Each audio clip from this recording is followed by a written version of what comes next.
O nome de Amós significa carregador de fardos. E ele personificava, então, uma coisa que o nosso Deus sempre faz por nós. A Bíblia diz, num dos Salmos, que bendito deve ser o nome do Senhor, porque dia a dia Ele leva o nosso fardo. Então, o nosso Deus é aquele que carrega os nossos fardos. Sim, os fardos dos problemas, mas também os fardos dos pecados. O profeta Amós, ele era da região de Tecoa, e ele era do Reino do Sul, mas foi o único profeta que migrou de uma localidade para outra dentro de Israel para pregar a sua palavra. Porque ele era nascido no Reino do Sul, mas Deus o enviou para pregar lá no Reino do Norte. E Amós é um dos poucos escritores bíblicos, dos profetas, que nos informam a sua profissão. Ele trabalhava cuidando de gado, né? Ele pastoreava, cuidava de gado, de ovelhas e também cultivava figos silvestres. O primeiro profeta escritor foi Amós. Se preocupar com o legado que a gente vai deixar. De que forma que eu vou ser lembrado daqui a alguns anos, daqui a algumas décadas? Eu vou deixar algum registro? As minhas marcas no mundo serão apenas aquilo que eu deixei no coração das pessoas mais próximas com quem eu convivi? Ou eu fiz coisas que abençoarão mais pessoas, que serão mais relevantes, mais importantes para alcançar outras pessoas? Naquele tempo existiam muitos profetas mercenários. O que é um profeta mercenário? Era alguém que dava a sua instrução, apresentava a sua profecia de acordo com o pagamento que recebia. O tempo passou e os profetas mercenários continuam. Tem alguns por aí, pregando o que as pessoas querem ouvir, e não o que as pessoas precisam ouvir. E o exercício assim, do ministério profético de Amós foi muito curtinho. Alguns pensam que foi apenas algo de algumas semanas, ou no máximo, poucos meses.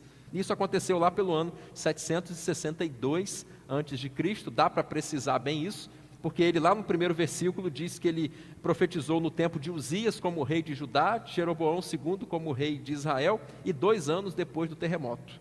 No período de Amós, irmãos, havia uma grande prosperidade material. Israel estava muito bem financeiramente falando, politicamente falando, como não estivera desde os tempos de Salomão. Só que a prosperidade material traz problemas também. 2, pelo menos, que são apresentados aqui em Amós. Um deles é o esquecimento de Deus.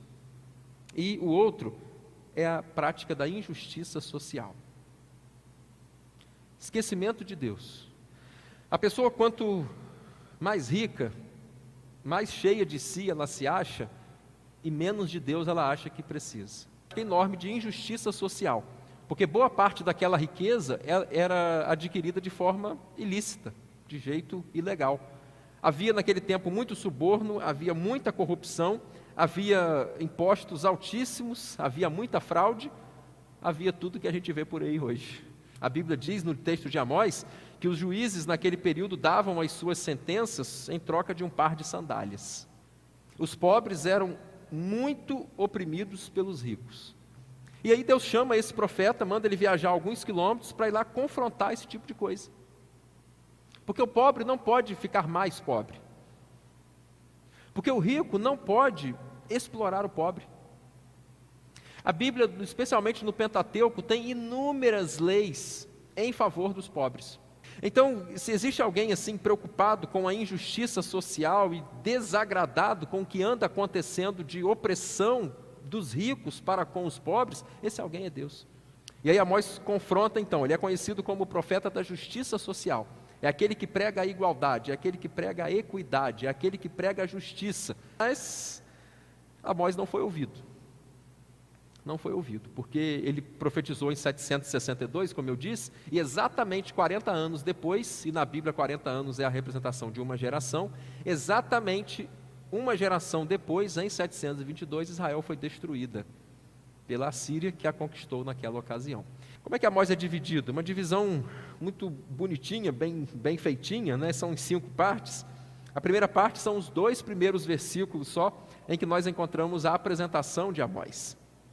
Os capítulo 1, versículo 3 até o capítulo 2, nós encontramos 8 julgamentos contra nações. Aqui ele fala contra 8 nações diferentes. Dos capítulos de 3 a 6, nós encontramos 3 sermões de julgamentos contra Israel.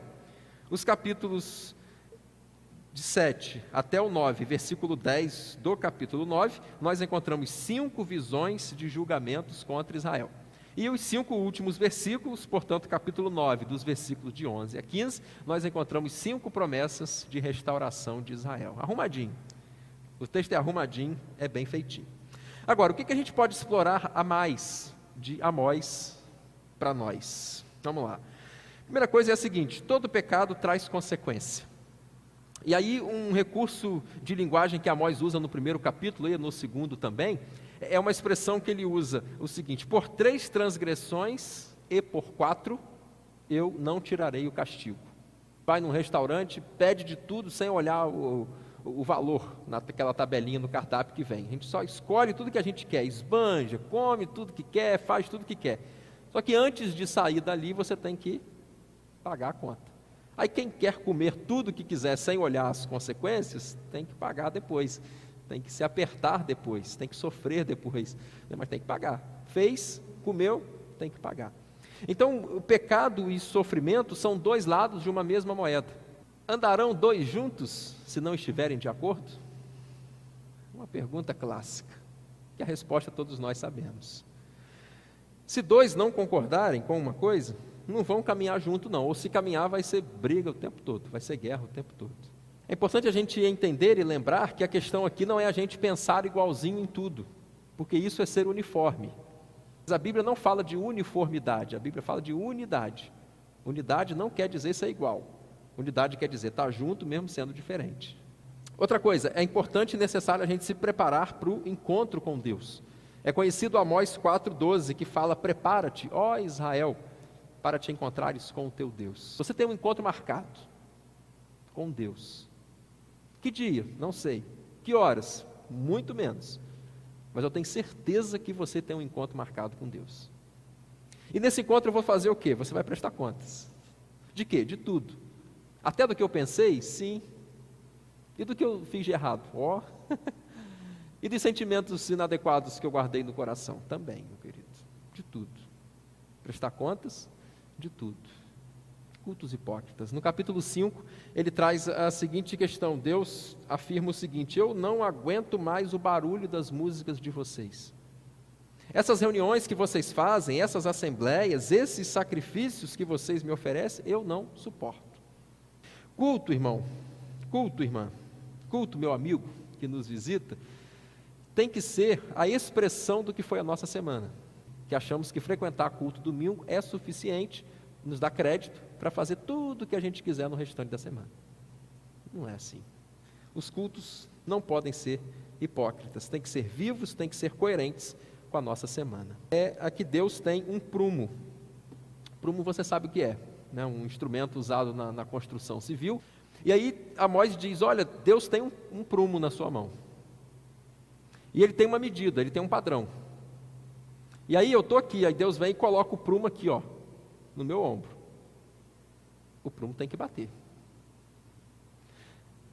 Se ficar assim, Deus vai olhar e falar assim: você está torto, hein, Josué? Rapaz, você está fora de rumo. Você está fora de prumo. Cadê a sua retidão? Ele tem um padrão estabelecido, é Jesus esse alvo. É Jesus esse modelo. E qualquer medida em mim que estiver fora do padrão Jesus, eu estou errado.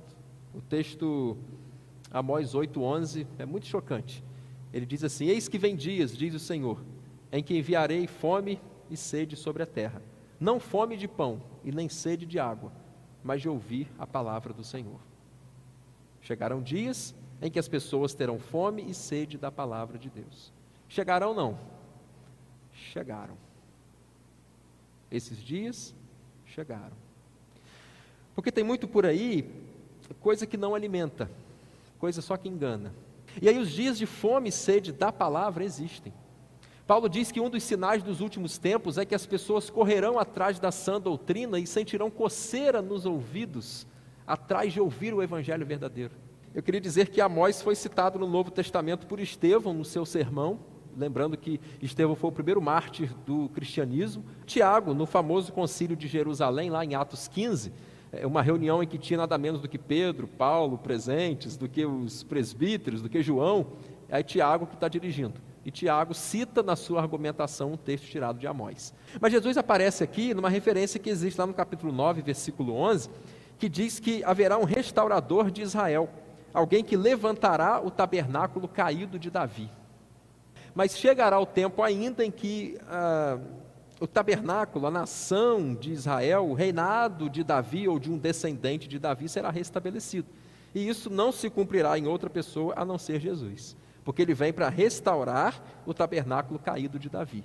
Aliás, Deus costuma reerguer as coisas que foram derrubadas, consertar as coisas que foram quebradas e renovar as coisas que estão envelhecidas.